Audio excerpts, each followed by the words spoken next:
All right, welcome back. Today, we're diving into a really fascinating and, let's be honest, pretty challenging text from the Gospel of Luke.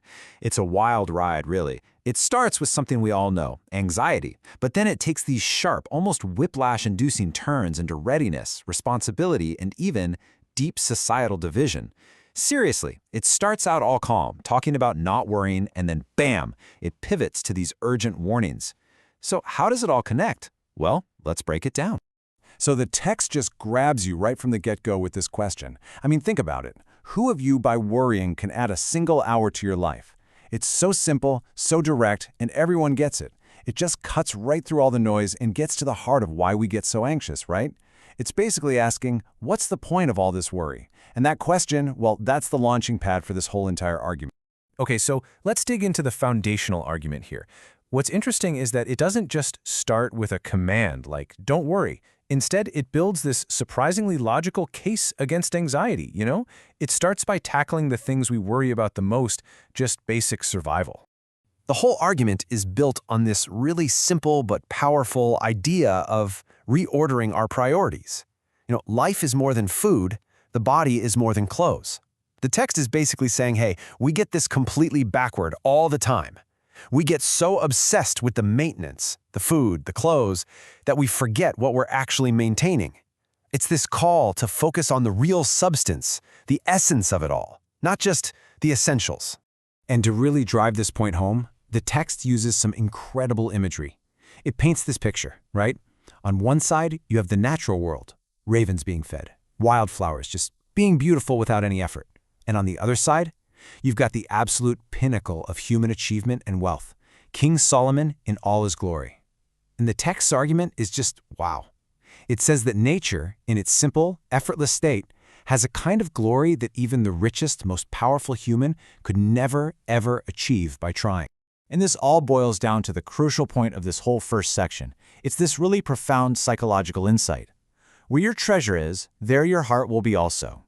Basically, our emotional state, our heart, is completely tied to what we value most, our treasure. So it makes sense, right? If our treasure is tied up in things that are temporary or insecure, our hearts are just going to be in a constant state of anxiety. Okay, so the text has made its case against worry, but now it starts to build on that. It's not just about changing your mindset anymore. This is where it gets radical. It basically proposes a complete teardown and rebuild of how we think about security and wealth. Yeah, this is a long way from just gentle advice. The text lays out these concrete, actionable steps that just fly in the face of conventional wisdom. The new mandate is basically this: stop chasing material security. In fact, do the opposite. Actively disinvest from it. Sell what you have, give to the poor, and in doing so, you create a totally different kind of treasure, one that's permanent, one that can't fail. Okay, so just when you think you've got a handle on this, stop worrying, rethink your treasure, the text takes this incredibly sharp turn. It's a real pivot. The idea is that once you're free from all that worry, you're not just free, period. You're free for something else, and that something else is urgent responsibility. The focus shifts completely from anxiety to accountability. So the big idea here is this concept of watchfulness. And it's really important to get this right. This isn't about just sitting around passively waiting for something to happen. No way. It's an active, totally prepared state of being. Like being dressed and ready for work, lamps lit, ready to spring into action at a moment's notice. And this is really the core tension of this whole section. You're told the arrival is absolutely certain. It's going to happen. But its timing is a complete mystery. Nobody knows when. And that paradox, that tension, is what makes being constantly ready not just, a good idea, but an absolute necessity. So, to make this super clear, the text gives us a story, a parable, comparing two different managers. And what's fascinating is that their entire difference, everything they do, hinges on one single assumption about when the master is coming back. The faithful manager, he acts like the master could walk through the door at any second, and that leads to him being responsible.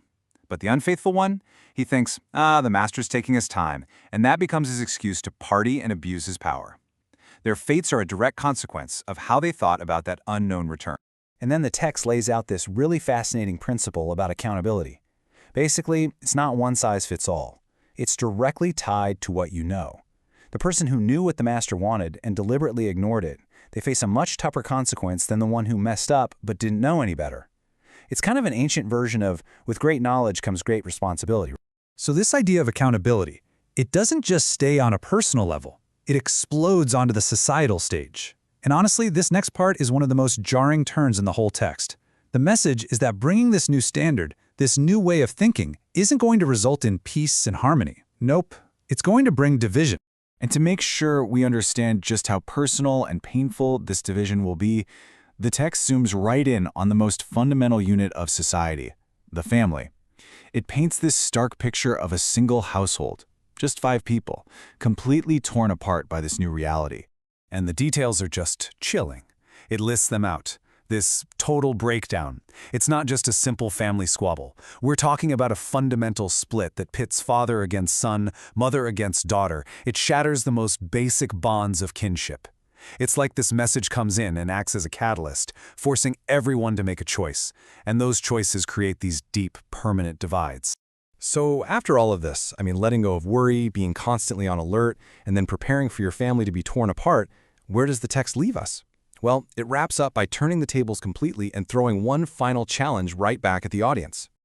It starts with a really simple analogy, something anyone would get. You look up, you see a cloud rising in the west, and you think, okay, it's going to rain. You feel the south wind blow, and you know, yep, it's going to be hot. The point is, you are all experts at interpreting the physical world around you. And then comes the final stinging question. It's basically an accusation of hypocrisy. You know how to interpret the earth and the sky. How is it you don't know how to interpret this present time?